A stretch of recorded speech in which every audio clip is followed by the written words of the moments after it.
নমস্কার বন্ধুরা, আশা করি সবাই ভালো আছেন। এই যে চলছে আমার ক্ষেত পুনরুদ্ধারের কাজ, ক্ষেতের সাফাই অভিযান।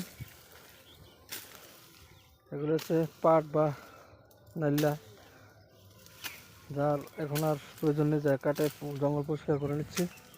তার ফাঁকে দেখে একটা সুন্দর শাল কুমড়া এসেছে আমার গাছে, অযত্নের মধ্যেও ভালো বড় হয়েছে। এসে জমি পরিষ্কারের, আমরা ওই দিকটা দেখে নিই। দেখুন, শীতকালীন ফসল চাষের জন্য প্রস্তুত করা হচ্ছে জমি। এই যে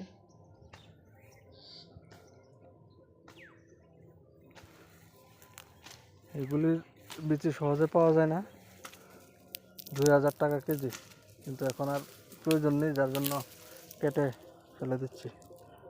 কারোর প্রয়োজন থাকলে ফোন করতে পারেন, অসুবিধা নেই, বা কমেন্টও করতে পারেন, ইনবক্সে মেসেজ করতে পারেন। ধন্যবাদ, ভালো থাকবেন।